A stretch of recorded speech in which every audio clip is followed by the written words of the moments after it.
Well, hello, everybody out there, and welcome back to another special presentation here at VOG Network, where we're talking about 2023's DragonCon. I feel like I just left Atlanta and my friend Bobby Blackwolf just yesterday. Because you did. Because I did, exactly. I left on Tuesday, and now we're back here taping this on our Twitch channel on a Wednesday night to talk all about this year's DragonCon. Well, I'm not going to make people wait like they sometimes do in YouTube videos. Let's just jump right in. Let's talk about this year's DragonCon. And I want to talk about, Bobby, some of the best things about this year's and maybe some of the not so good things. But let's start on a happy note. Bobby, what was one of like the best things for you about this year's DragonCon? The thing for me is that it kind of got back to some sense of normalcy. We haven't had that for a couple years. And I mean, I'm not talking about like the size, although a lot of people were there. It wasn't as many people as there were in 2019, but just like being able to, and this may ruffle some people the wrong way, being able to actually understand when people are speaking more often. Because not as many people were having to cover their faces and stuff, which several people did, and that was great and it was fine. But kind of going back to some of that normalcy was like the best thing for me. And also, people came back that hadn't gone for the past couple years because the risk level was too high for them. Right. And just being able to come back and let loose once again, like we used to. And I can say that because so far right now, I'm not seeing that many people in my friend group get sick, basically. So yeah, it's turned out fine. And so I think it was a wonderful weekend, mainly because it seemed like it was getting back to the Dragon Cons of old.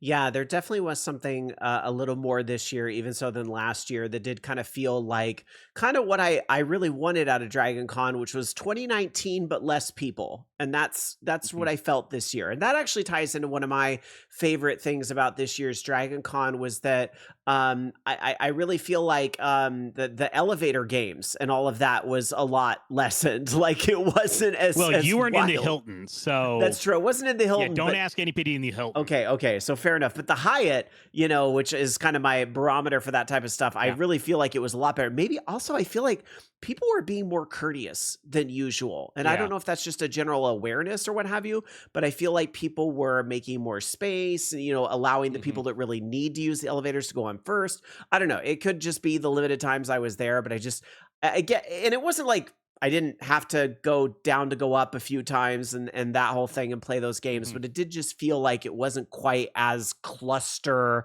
as it was in 2019. Right. I would also say like the food situation seemed to be a lot calmer. And I don't know if that could just be me figuring out the city better and figuring out some little tricks like using open table to reserve at particular restaurants or finding that the restaurants attached to secret food court. And I'm not talking about the actual secret food court, but the ones on the street tend to be a little less hectic than some of the ones out on Peachtree Boulevard and things like that. Or just that now some restaurants will take mobile phone orders. So, and that's another way to help move the food thing along a little bit quicker. So I don't know. I feel like even though maybe it's not a heck of a lot less people than 2023, for the most part, the people were managed a little better in most situations. But there had to be less people there because they have less of a footprint. Because there's less space for DragonCon, so they actually can't let in more people. True. So they had to kind of cut it down because they used to have 3 buildings of the America's Mart, and now they have 2 of them. So they kind of have to manage expectations that way so they don't upset the fire marshal. Sure. Makes a lot of sense. Let's talk about some of the other positives. Do you have anything else you want to share, Bobby? So the other positives was basically, I am fortunate enough, and I know you are as well, Rob, fortunate enough to actually be a part of DragonCon kind of in a more participation sense. Everybody basically participates in DragonCon. It is not just a passive experience, but we actually get to be officially recognized and do official things on behalf of DragonCon. And I think a lot of that stuff, working with the different fan tracks, which there are like 30-something fan tracks at DragonCon. I've heard it described as the Reddit of conventions by one of your friends, Rob. I've been stealing that the whole time, even though she's your friend. But I don't think she'd mind. Yeah. So, but it's like the Reddit of conventions. So if you want to go somewhere else and see something completely different, you can at any point because they all have programming all weekend. Mhm. And they kind of operate as mini conventions to themselves.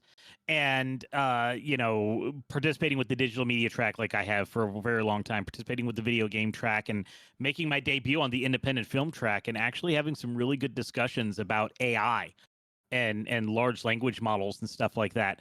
That was really neat for me. But then also having like the entirety of Sunday to actually do my own thing Mhm. because of just the way the schedule crumbled for me. It was like a Friday I was all in one hotel, Saturday I was all in a different hotel, and Sunday I was in my home main hotel, and I didn't have to run in 15 minutes from one end of DragonCon to the other out in that Atlanta heat and humidity.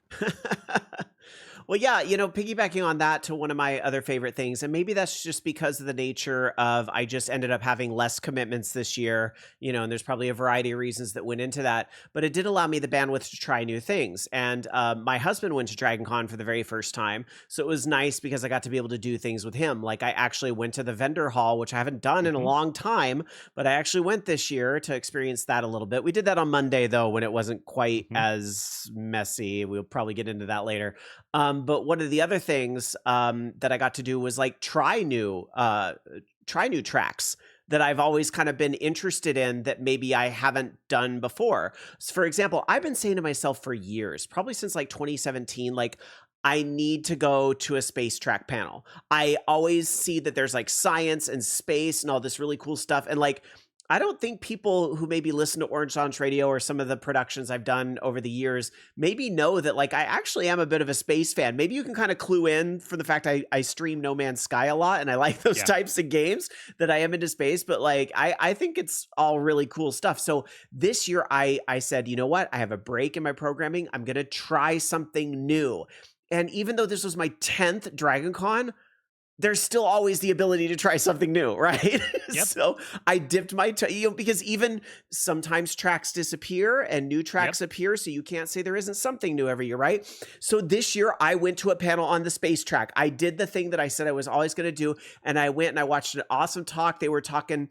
I just said whatever panel is on right now, that's the one I'm going to see, and it happened to be a talk about the current Mars expeditions and the 2 rovers that are on Mars and like where they've been, what they're doing, pictures. They played the sound effect that Perseverance sent from Mars with the recording, but there was a couple more that I hadn't heard yet that they also sent, like of here's an audio of Perseverance drilling into the rocks, and I was like, ooh, it's like really fascinating stuff. Yeah. So I was just so thrilled to try new things, and the fact that at DragonCon, no matter what year it is, there are new things available to try for sure. Yeah. Yeah, and I mean, even me, I haven't had the same Dragon Con experience. Mhm. From year to year to year. And some of that's, some of the stuff I miss, some of the stuff I don't miss, and I've stayed up all night playing Werewolf, which were doing. I did find them playing Werewolf in the sub basement of the Hyatt at like 2 a.m. one time, but I did not join in to the 25-person game that was going to last like 2 hours. But and I've done that. I've stayed up all night playing board games. Can't really do that anymore because they closed the board game area because of logistics and everything. But I've done the space track thing. There was one year, and I don't know if they still do this. They had there were tennis courts on the Hilton, I think. And instead of letting you play tennis, they actually put a solar telescope. The And only the way I astronomy know that track. those tennis courts exist is because they're also a Pokestop. Just saying. Yes. Yes. But they're closed during this.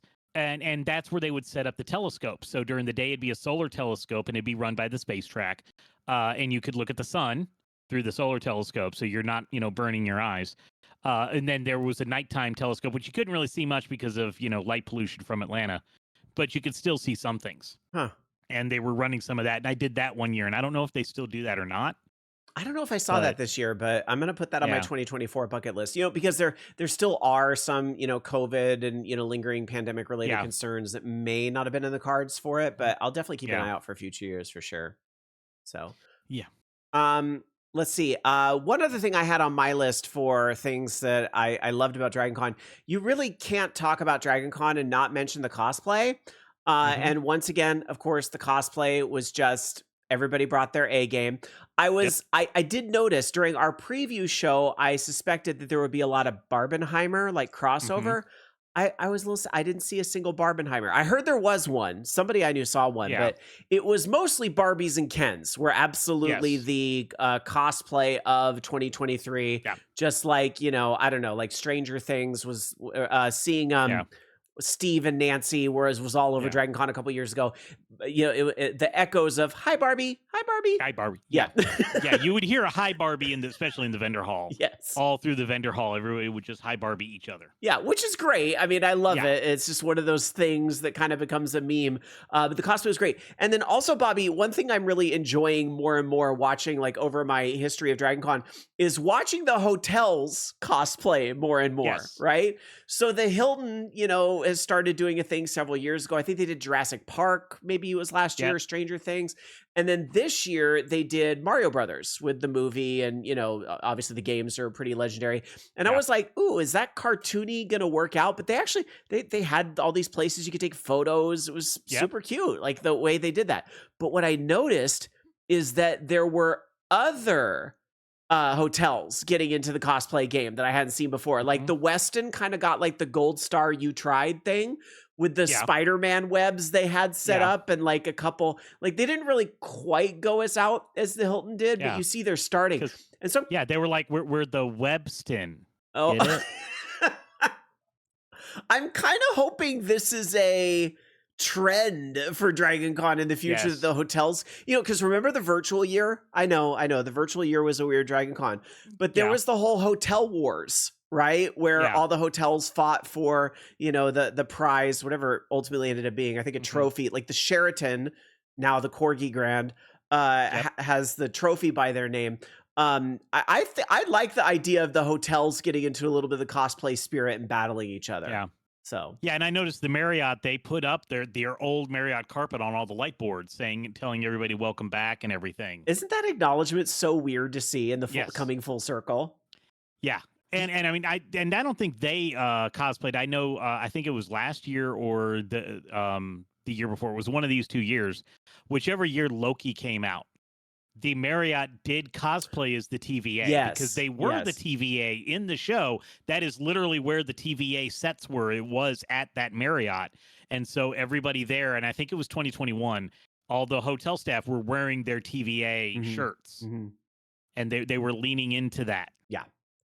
And as we are taping this video live, I see Ebony Juggernaut over on our Twitch channel says, I saw 5 Barbie Oppenheimer mashups. I guess I was just looking at the wrong place at the wrong time. So I was hoping to see more and maybe get them confused with Tank Girl, because wouldn't Barbenheimer just be Tank Girl? I don't know. But anyway. Yeah. No, that's great. Again, everybody's DragonCon's different, right? Yeah. And we can talk about how the Hyatt tried to cosplay. We'll get to that in a minute. We want to get to how the Hyatt tried to cosplay. Okay. Do you have anything else for like highlights? Anything else you want to put out there? Highlights. I mean, and the other highlight, which we're going to get into, is how DragonCon navigated all the stuff going on in Hollywood right now. And I think we're going to get into that more. But I really did like how they navigated it. And even if I didn't watch, I don't watch much of the celebrity panels. I talked to people who did, and they had some very positive things to say about how that went down. Well, even if it's in a different order in my list, since you brought it up, let's talk about it. We talked in the preview about, you know, celebrity interviews being different. How do you think that ended up working out for DragonCon? So it was obviously, there was some awkwardness that some moderators are better than others. In part of the DragonCon pantheon of moderators that they have, they use Discord for questions. So people would submit questions in Discord. That way they could really just kind of screen them and stuff, which probably upsets some people because they want to ask for hugs, or they want to be like, this is more of a comment than a question. And, you know, I've got a 6-part question and stuff. Or it's a notice me senpai moment for a lot of people, I think. It's like, oh my God, Freddie Prinze Jr. noticed me and spoke to me. And I got to say, a lot of the celebrities, they do, and a lot of them, if they have like some good training, they do a really good job when you have those Q&A where the audience can ask a question. They'll be like, hey, you know, they'll say, hey, what's your name? And if you said, hi, I'm Rob, at least one of them or a bunch of them will say, hi, Rob. They'll say your name. And so that's something that was kind of lost in this. But the real part is we get to learn about the actors. Not every actor wants to share their personal life, but we actually got to learn about, okay, well, you have 3 kids. Like, what did you say to them when they said they wanted to become an actor? Like, what did you want your kids getting into this? Or, they were asking, and they would have all the actors as like with all their co-stars on the show. They just couldn't talk about the show. Right. And they would be like, so are you playing any games? And you would learn like the hot one on this show. This is one of the panels my wife went to. She's like a hardcore D&D player. And she's like, in the main campaign, I play this, but in my alternate campaign, I play this and blah, blah, blah, blah. And all the other co-stars are like, we have no clue what you're talking about. But you would have never known that if it was a panel about the show, because all anybody would talk about is, what was it like in episode 4 when you were acting with this, thing? And so you actually got to know the actors that were willing to open up about their personal life. I'm very curious to see how DragonCon navigates this going forward because, I think there's a lot of people who want that experience of, the notice me moment and being able to ask whatever question they have, as nerdy as it might be. But I think and maybe this is a little bias coming from somebody who does moderate panels, albeit not on the main track, but other tracks. It's one of those things where I'm like, I kind of like the questions just being there, being in writing. I'm going to bring this up. I've loved what the video game track has done in prior years, especially the 21, 22 years where they had they didn't take questions in Discord, but they had like a website you could submit mobile questions to, and other people could vote the questions up or down. And then you as the moderator could see, these are the questions that the audience would like to know the answer to. And you can, either ask those. And what I like to do as a moderator is, maybe look at the top 5 and figure out which of those questions in the moment kind of works with the current conversation, put that in, and then kind of put the other questions in as I can, but still try to have a conversation with, the individual, as opposed to, has anyone just like ever asked you what your favorite color is? Like, try to not. No. So I actually watched that one, and it was just like, this was how the moderator, I'm not going to name him, but the moderator just like, he had his phone out and he's like, what's your favorite color? You didn't even color the question. And to be fair, and to maybe cover ourselves a little bit, it was a weird year. Not everybody was going to be prepared for it. It was. You had to be able to adjust what worked in prior years. And it was going to be a learning year for everybody in that regard. Yeah. And so, and DragonCon does learn. I've seen over the years, they do learn. So, and the feedback, if you went to DragonCon, that app, you can rate every panel that you went to. And they do look at that stuff. And if it was on a fan track, the director will get it in January and they collate it, and that determines who they invite back. That determines what type of panels they put on.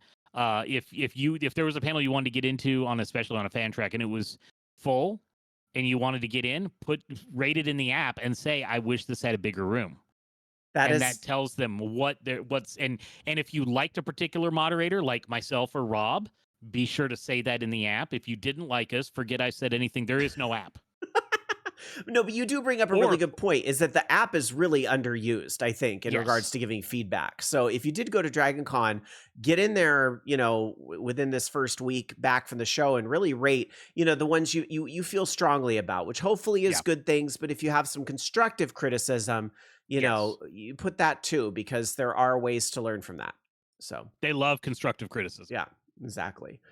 So yeah, I would like to see them. I think it would be nice to kind of have a balance and maybe have some panels, what we saw in the past, but maybe some would be like I would love like a late show, not like the DragonCon late shows. They have to rebrand this with a different thing, but I'm thinking like late night talk shows, right? Like a Jay Leno, a David Letterman, a Conan O'Brien, you name it, Jimmy Kimmel, whoever's, doing it now, like a type of show that is a little more maybe of a chat with a moderator and the person about maybe a little bit like 20% projects, but 80% the person, and get into that, maybe using Discord and other, moderated questions to have that kind of conversation. I would love that. So I hope they are able to find a way to kind of juggle both. So yeah. And again, in our chat, as we're taping live, as we sometimes do these videos live over on our Twitch channel at VOG Network, Ebony Juggernaut, hello, says, same goes for parties and photo shoots. And yes, absolutely. Rate the parties, rate the photo shoots. Yes. It is all looked at by the track directors for sure. Yes. For sure. Yeah. Yes. Well, let's talk about some of that constructive feedback we might have given. Mhm. Let's talk about the things that maybe weren't so good about Dragon Con that, maybe we want to see them improve on for next year. And again, I don't want to make this a complaint fest. We love Right. Dragon Con. We're already making our 2024 plans, but these are the things that just maybe they didn't work out so well. So after I said that, I'll start since you brought this up earlier, Bobby. We need to talk about the new Hyatt carpet, Yeah. which didn't work on a multitude of levels. Number one, the Hyatt really had their staff lean into like the carpet being on the shirts and like they were trying to make it a thing. And here's the thing. On one hand, I can respect the game. Like it's cute. You're trying to do your thing. Like for some reason, a focus group somewhere told you that con goers really love the carpet and you wanted to have your own piece of the carpet game. But here's the thing. You can't make cults happen, Hyatt. No. You can't make it happen. You're not going to get a cult of the Hyatt carpet. And look what happened, what you did get. That carpet, because they installed it, 3 weeks before DragonCon, so didn't really get a chance to get worn in. All these little fuzzies were coming up on the carpet. People were making like entire like plush monsters out of fuzzies coming out of the carpet. That's going to be the new cult. The cult is not going to be of the carpet. It's going to be of the carpet lint. And that's the gag, is that now the cult is the thing you probably don't want noticed. And that is how dirty lint filled your carpet was for DragonCon. Yeah. So if there's a lesson to be learned, you can't force a cult. And this goes for the Hyatt or anybody trying to cash in on DragonCon. The cults, they just happen. The Hyatt should be thankful that FedEx Steve was in their Skybridge. That's John. Oh, sorry, John. They should always not make sure. Insult the cult of John. I'm sorry to the John fans. You must be over 18. Please sign here. But that's the type of thing. They need to make sure that FedEx John is available in some way or capacity every year, or something. So I don't know. Yeah, that was one of the 8 billion downsides to 2020 being virtual, because they had found John. They found that model. And because the cult of John, the FedEx cult of John, came about in DragonCon 2019. And they actually found him. He's actually an Australian person. It was an Australian model. And he thought it was hilarious. And he's like, yeah, in 2020, can I bring my wife and kids? And they were going to come from Australia. And they were like joking, like, can we make him the Grand Marshal of the parade? But like that the person who was the photo shoot for John was going to come to DragonCon in 2020. Is the actor's name Steve? Why the hell did I think his name was Steve? I don't know. Maybe I was still thinking of Stranger Things cosplay. I don't know. Probably. Okay, whatever. Yeah. Anyway. All right. So yeah, that in a nutshell, you can't make a cult happen. Hyatt, stop trying. Bobby, what about you? Something on your list of maybe things that could be better next year? See, a lot of the stuff that I thought could be better was a little bit out of DragonCon's hands. It's, basically for most of my years coming to DragonCon, I would spend a lot of time down in the board game room, or with the arcade games. And when I started coming to DragonCon, they were in the Hilton.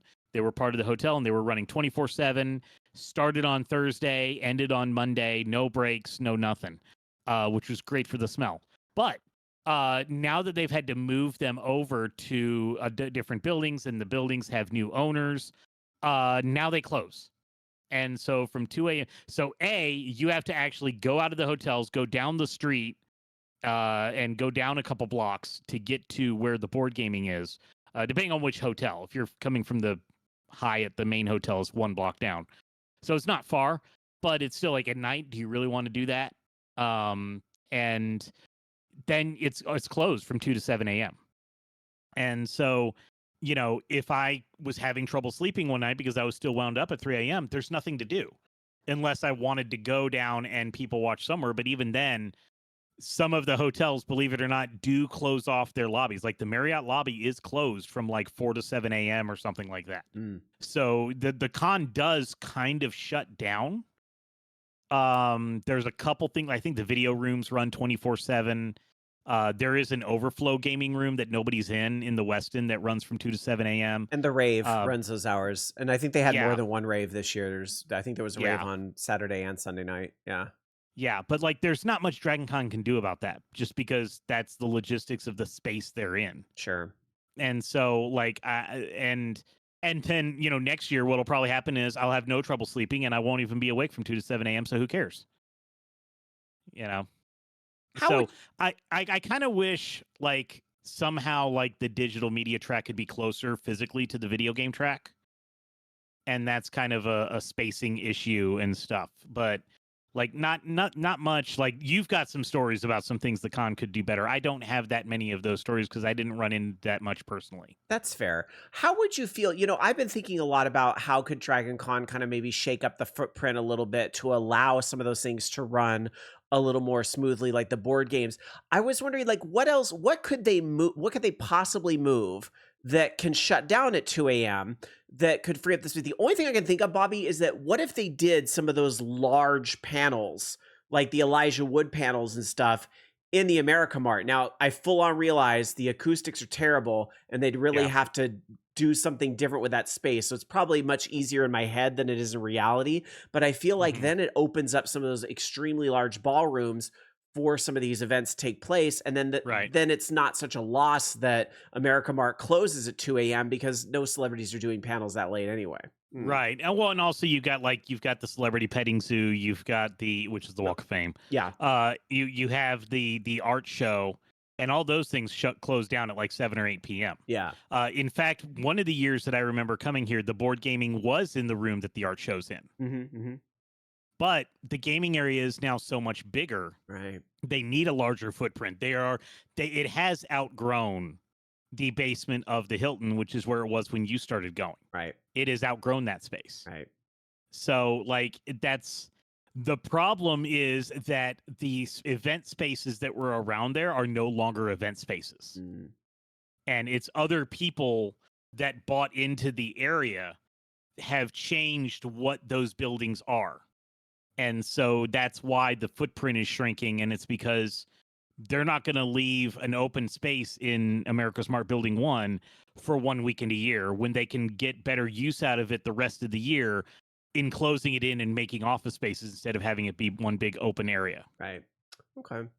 Well, Bobby, if that was the only thing on your list, I still have a couple things. And one of them is space related. So let's talk about this, because I went to the Spectrum party on Saturday night, which was fine. You know, we got there early enough where, there was a line, but we were able to get in. I heard there was still a line going on throughout the night, and not everybody who wanted to get in maybe got in. But my biggest complaint about that whole thing was that we then hopped in the bar line to get a drink at the bar. We were in the bar line for an hour before we got our drinks. And it just became this game of, because you got to be sitting there thinking, really? Like, just take your own alcohol or pregame or do something. Why did you stay in the line for an hour? Because it becomes this game of, you don't think it's going to take that long when you get in it. And then now that you've been in the line for 30 minutes, you're like, well, I'm not going to get out now, you know, after I've spent all this time. So it just became this game. And it's because they had 2 bartenders for that gigantic event. And then what I saw some people doing is that they were leaving the event using their wristband to go outside to the bars that were outside, get their drinks, and then bring them back in.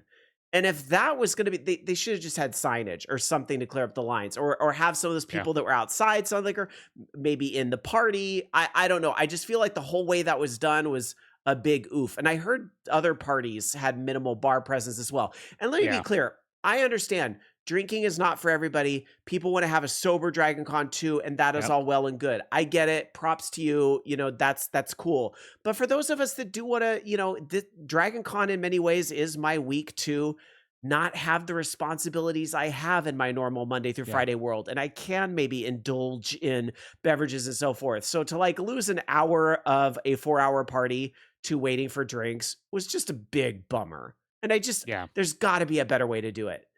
But I will give them this, though. I will say this. I feel like I complain about the bar one way or another in some fashion every year, and they try something different.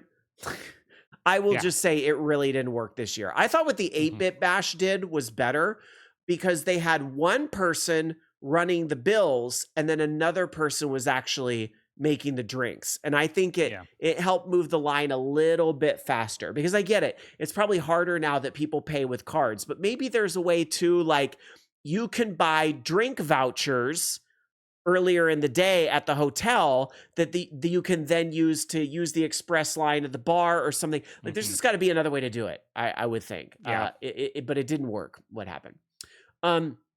Okay, the last thing I have on my list is completely within the power of the people that go to DragonCon, and this is not everybody's going to agree with me, and I do understand why this is funny, but we're seeing a trend of bigger and bigger group cosplay. Don't get me wrong, I love to see it.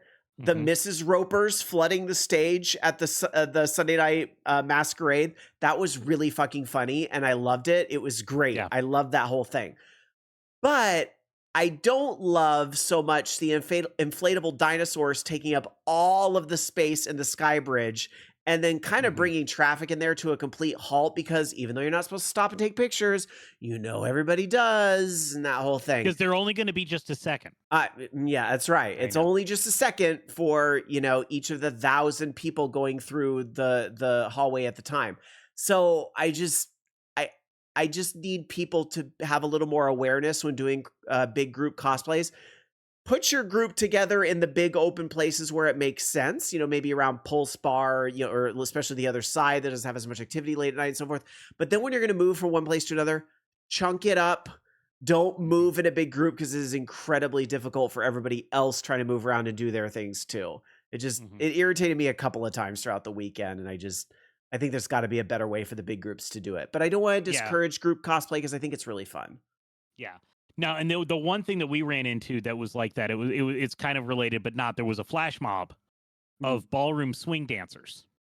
Okay. Where somebody just brought their own ballroom swing, set down a thing, and they did it. And they did it in the lobby of the Hilton. When my wife was like, "Hey, I'd like to get a picture in front of the Super Nintendo Switch backdrop." Well, guess where they were dancing? And so we had to wait for the flash mob to be done, because that wasn't a DragonCon thing. In the past, the Hilton has provided a DJ and it's been a dance party and you expected. This was just, they plopped down right in the middle and just went. And we wound up going to do something else and came back and they were done so we could get the picture. But it was like, everybody in the little backdrop, they were there filming or taking pictures. Everybody else loved it. So, I mean, obviously it was great. But, that's kind of the only tangential thing. It didn't stop us from getting around. It's just we couldn't actually use the setup that was there. Yeah. Okay. Well, but things like that are the charm of DragonCon, so I also don't want them to go away. Yes. Yeah. You have to walk a tricky line, right? Like, I think there just needs to be maybe an awareness of how to move as a group and how to do some of these group things and still be considerate to everyone else with their own priority, right? We're looping back to what we said at the beginning. Everybody experiences DragonCon differently, and everybody does their own thing, and you just have to realize that other people want to do their things too, right? So how can we all help each other out better with that? Yep. Yeah, for sure. A couple other questions I have to talk about here. You and I work a lot with fan tracks. We're fortunate enough over the years that we've been working with DragonCon to do moderation, participating in panels. I'm kind of curious, what were some, as every track tries to do new things better, what were some cool things that you saw in the fan tracks that were even better in 2023, maybe than years prior? So, I've always liked working with these people. There's actually there's some new leadership on the video game track this year, so they're learning some things. They're trying some different things, having some conversations about next year has me really excited. Don't want to talk about any of those now because you never know what happens.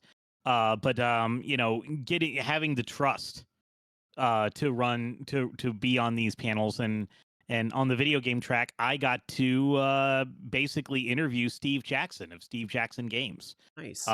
Creator of Munchkin, Illuminati, GURPS, things like that, about their digital games. And as we were on the air, he actually sent me an email saying that he appreciated everything and he hopes we get to work together again. Oh, that's awesome. So that email literally came like if on YouTube you heard my phone go off, I put it on vibrate now, but that's what that was. So breaking just, news. Casual email conversations with Steve Jackson of all people, but being trusted for things like that and having people speak highly of both of us and our work over there. The digital media track, I always enjoy my time there, seeing it grow. I've been with that track since its inception. There's always a lot of feedback, and they're taking that feedback and trying to to mold it into something that's actionable over there. They are going to learn from some of their room choices in the future, because there were several times where there was a line out the door for their small room, and the big room was half full. And it's very difficult to predict that stuff. But like, I hope next year the being a blurred panel, which I am obviously not on, but the being a blurred panel needs to be in a ballroom, because that had the big room and they had 100 people outside that wanted to get in. Wow. Yeah. So fair. I really think that, especially a group that's been historically underrepresented, there is enough there, and there's enough people interested that panel needs to be in a ballroom, and we need to do what we can to elevate that and get that out there, because and then like in the gaming space, the Pokemon one. Not to jump in, but correct me if I'm wrong, but didn't like women in broadcasting that go through almost the exact same type of trajectory like 5 years ago? It was too big for the room, so they got moved to a ballroom. It was same type of thing. Yeah. So and like the Pokedex the Pokemon Go one, that should be on the gaming track. And yes, and even Ebony Juggernaut says standing room only, and technically you're not supposed to stand in that room. Yeah. And so security, I think, came, this is what I heard secondhand, security came and said you can't have people standing here. And I think it was because security was on edge because of something else that happened at DragonCon that day, that was having everybody at DragonCon on edge. So giving that a bigger room, but also some of the things that might have been in their bigger room should be in the small room. The AI panel I was on was put in the smaller digital media room, and we were turning people away of that one. So there are certain topics, but you can't predict that stuff. No, like you some really of that can't. stuff. And I love that digital media has 2 rooms now. Yes. It's kind of been like we sort of have 2 rooms for many years, and now it's like nope, there's basically 2 rooms for digital media, and that there is enough programming, and that there is such great content being made there. So yeah, it's awesome. And Ebony Juggernaut in the chat says, what else had people on edge? I must have missed it. You probably did. I will share. It's not private knowledge or anything, but we want to get through this first, and then I can kind of talk about some of the disasters. Okay, no, I definitely want to get to disasters, so I will just quickly say that you hit on all this stuff. Is that I thought the digital media, I love that they try new stuff every year. They were streaming both rooms this year. Yes. So now all of the panels are online. I love the fact that there's a library of panels that you can check out after the fact. Yep. I understand why the rest of programming at DragonCon doesn't necessarily want to dip their toe in it, because they want, people to attend in person and have that balance of the content that is specifically for virtual DragonCon, But the actual, digital media creation and people that are into that art form, being able to have that library available is great. So I'm super happy for the track, and really excited to see it continue to expand and so forth. And I think you hit a lot of good stuff on the video game track too. I have heard cases where video game has been able to be more agile in response to some of those room things as they are forecasting on the fly. Like, we've got a big line over here and a not so big line over here. We might need to do a flip flop here. And that's really smart and agile, and being able to do that. So very cool. Yeah, and they're also getting very accurate room counts. They weren't getting room counts on the video game track before. Now they're getting very accurate ones, so they're going to know, hey, this type of panel should be in the big room. This type of panel should be in the small room. They didn't have that data before, and now they have it. Okay, now in the words of that great GIF of Marie Kondo that's out there, I love mess. So, Bobby, talk about this mess situation that was referred to earlier. Yeah, so there were actually 2 pretty bad incidents. One you probably hadn't heard of yet, but it's around on like the Facebook groups and the Reddits and stuff like that, and it's kind of sad. And I'll go into that one first, because it's not the mess and the fun mess. The Hilton had some security issues. Oh. And what actually we believe happened is that there was an inside job. Somebody had gotten a master key and went through rooms. Oh no. And one group even said it happened at 5 a.m. while they were all sleeping. They came in and took their valuables while they were sleeping. Oh, that's Oh, that's so difficult to hear and Yeah. process just because, convention is a time convention to so many of us in DragonCon is a safe space, and to Hmm. hear that get violated. So, I mean, unfortunately, we live in a world where we always have to kind of watch our backs, right? But it's Yeah. just to hear that happen is just so, mm, Yeah. mm, And also, that's apparently, upsetting. in one of the valet lots, there was a lot of smash and grabs Uh, I hate that. in the valet parking lots. Yeah. So there were people that absolutely knew that there were, there was stuff going on downtown and were taking advantage. And the police I know was involved and stuff, but I was just hearing some stories about that, and that really sucks. Yeah. I mean, especially when it happens like while you're in the room and sleeping. Yeah, that's scary. You know, As people are gonna put bells on the door next year or something. well, or I mean, a lot of people don't lock the doors because they're sleeping with multiple people, Oh, they and so they don't don't use want to. the They don't use the manual latches. lock. Yeah, the latches. Yeah. That's yeah. I get it. I get it. So that's kind of that's not the mess. That's kind of just like the sad thing, and it's happened. Like last year, the Hilton flooded. This year, there's that. Yeah, or the Something's. chair that one year, or the speaker fire. I Yeah. feel like there's always something. There's always But that something. one, I don't know. Like, there's one thing about like a speaker fire at an Ally and AJ concert where nobody was hurt, everything was okay. It kind of becomes a little bit of a meme, like Yeah, because it became kind of a cult of the yeah, speaker fire. So there was a cosplay the very next day of the speaker fire. yes, that you can find the humor That's in that. funny mess. I can, and actually now there was a whole cosplay of the Hilton swim team, so there's people finding the humor in that too. Yeah. I don't know if there's humor to be found in what you just No. talked about, which is a bummer. No. But And maybe there's there's no humor to humor be in the found other in thing this other story. So let's try to find the humor here. Okay, so the other story is because I've got a friend who's a vendor. Mhm. And so if you want to get into the vendor hall at DragonCon, you line up and they actually like had one of the streets blocked off and kind of did the zipper thing, or you went around the building, but it typically moves pretty well. And there's 4 floors of vendors in the vendor hall, so they can let in a whole lot of people. And this is usually fine. However, Saturday at about 2 o'clock or something like that, the city of Atlanta fire marshal shows up and says, I'm capping it. There's too many people here. And you can only let in the same amount of people that exit right here. So once 6 people exit, 6 people go back in. And they left. That was the order. The problem is there's 5 different exits. His order was specifically about the exit at the main exit next to the single entrance. So people are standing outside in the heat for 2.5 hours, and meanwhile the vendors inside, the place is thinned out. There's nobody there on Saturday. So much money is being lost. And so DragonCon tried to contact the fire marshal to rescind the order, not answering. Fire marshal ghosted. Not answering the phone, saying, I don't know her. The DragonCon wound up having to call the mayor of the city to get the fire marshal to rescind the order. And it was about 2.5 hours in the middle of Saturday, the busiest day of the convention. And vendors are not happy because that's 2.5 hours of lost sales. Yeah. And congoers aren't happy because they had to stand out in the sun, not the shade, because it was in the middle of the street for 2.5 hours. So how many fire inspector cosplays are we going to see next year? We try not to taunt the fire marshal. We shouldn't, because the fire marshal, every year the fire marshal shows up to DragonCon and shuts something down. Yeah.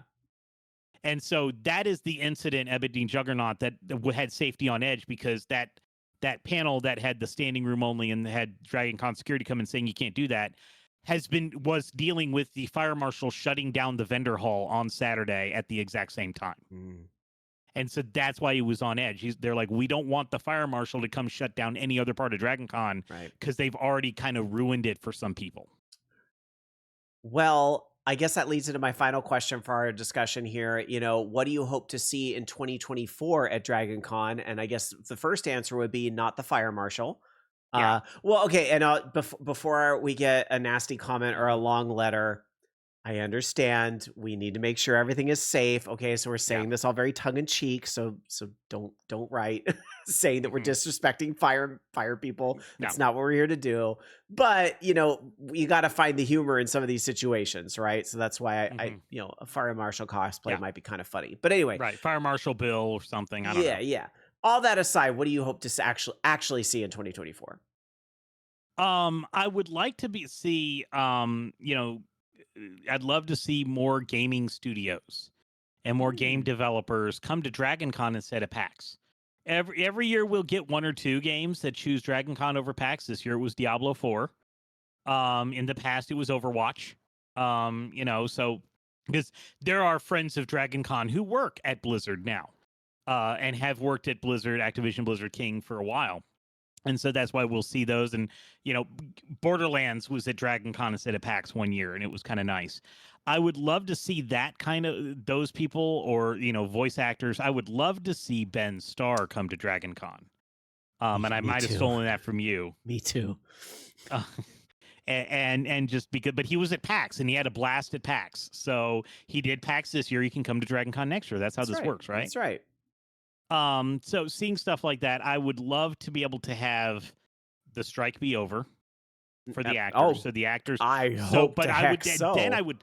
But then I would love to see DragonCon continue, like you said earlier. Maybe have a panel that's not about their show, but about them for the actors that want to participate in something like that. Some actors are very guarded about their private life.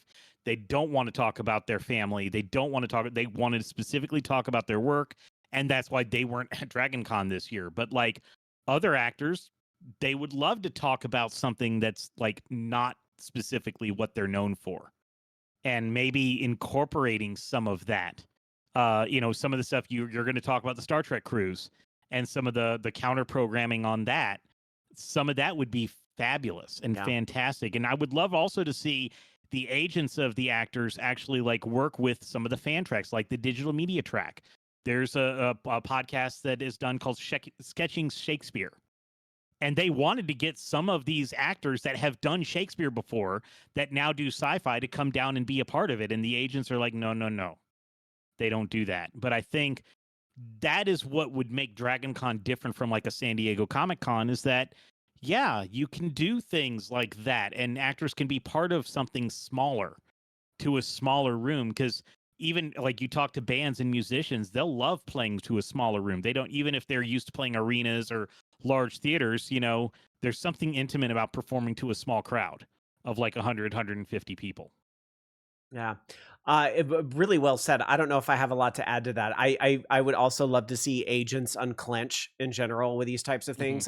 I think let loose a little bit. It's Dragon Con, have fun with it. I understand there's certain things they don't want because everybody's got a cell phone and a camera these days. There's certain things they maybe don't want out there, but I think you can work out with the moderator and the track a safe Yeah. environment and like Bobby and we work with fan tracks. There's plenty of fan track moderators out there. I, I Mm-hmm. I know the difference between what we should do and what we shouldn't do. Just tell me in Yeah. advance. We'll work with it.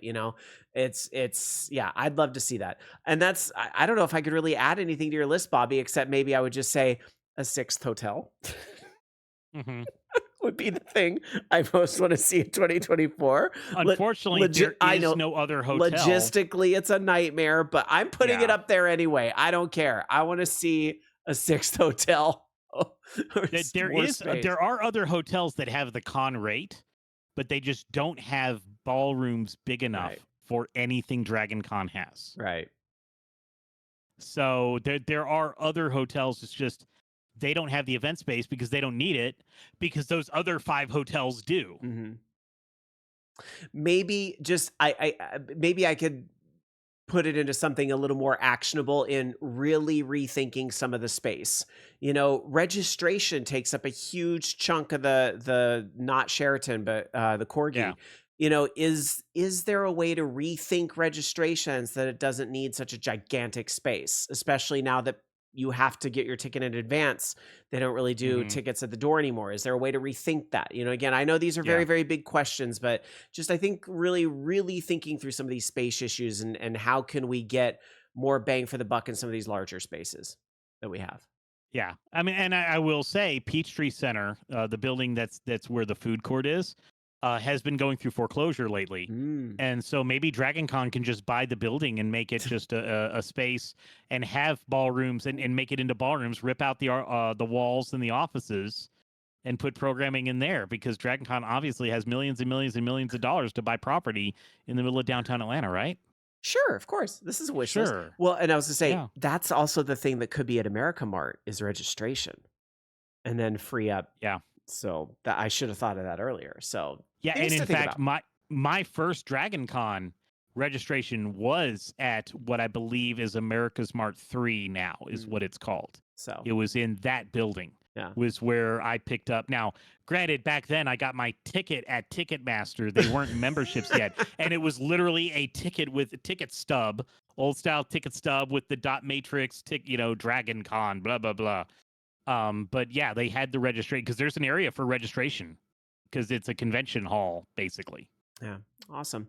All right. Well, I think we've talked plenty about this year's Dragon Con, and I know I'm already looking forward to Dragon Con 2024. Because let's be honest, after like a week or two of rest, the planning will begin for 2024. And honestly, if you are a really thorough cosplayer, you don't get any rest. You've already started on your cosplay for 2024. So yeah, definitely think about, oh, what is this you're holding up? Oh, you're shopping. Save your money for 2024 so you can buy a fancy new controller like Bobby Blackwolf does their limited edition DragonCon controller, not just for Xbox but for PlayStation. Yeah, and you want to know why I only have two? It's because I didn't realize they made a Switch Pro controller. They did. Because their ads only showed these two. And so when my lovely wife went in to go buy the controller, she's like, "Which one do you want?" I'm like, "Oh, I want both of them." And then she's like, "Yeah, no, they still had some of the Switch Pro controllers too." And I'm like, "Oh, they had Pro controllers too. I would have gotten all three, but Oh well. Next year. The thing to know about these in the future or any of the DragonCon exclusives, DragonCon actually caps how many they can sell in a day. So they could only sell 15 of these each day. And once they're gone, and they're usually gone within the first hour or two. So you got to get there early. So I went up there and I'm like, I want the controllers, and they're like, oh, we've already sold out for the day. Try again tomorrow. And I'm like, I'm not coming back tomorrow. Then they didn't have any. But my on wife Monday. went back on Sunday. They didn't have any on Monday because I was there Monday morning. It was, yeah. They have one Xbox left. So anyway, but that's fine. Anyway, that's gonna do it. We're getting ready for 2024. So excited to come back and hopefully we'll see some new faces. Actually, I do have some friends that are planning to make 2024 their first Dragon Con, much like my husband who is coming back, by the way, and even wants to pitch a panel. I'm really excited for him for 2024. So yeah, we got so much to look forward to already. Really excited to do that. So stay tuned because we'll be talking about DragonCon and much more geeky, gamer, and all things fandom and nerd over on our network over at VOG Network. So either over on Twitch, on YouTube, on all the socials, and also, of course, vognetwork.com. Quick personal plug if you want to, real quick, Bobby.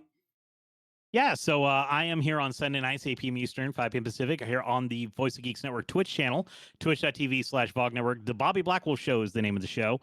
I have not been on for the past couple weeks because of DragonCon and because of other things, but I'm looking forward to being back and talking about DragonCon. I'm actually going to be showing video I shot of the arcade, which we didn't even talk about the arcade or any of that stuff, but I shot video so you can see what the arcade looks like and some of the other gaming things, including the secret arcade on top of the shedding carpet.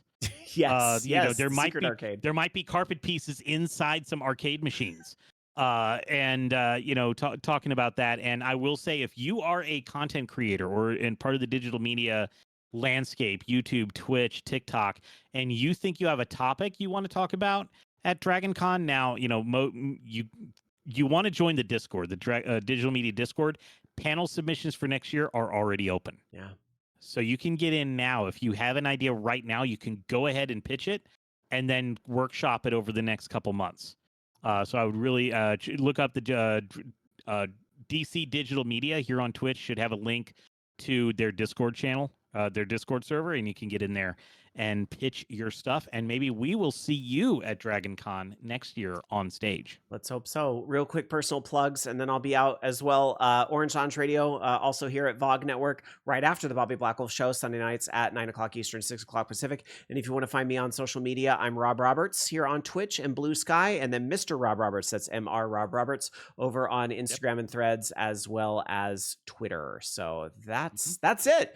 Thank you so much for watching, everybody, and we will see you for more videos here at VOGnetwork.com. Thank you, Bobby, and thank you, everybody, for watching. Have a wonderful night.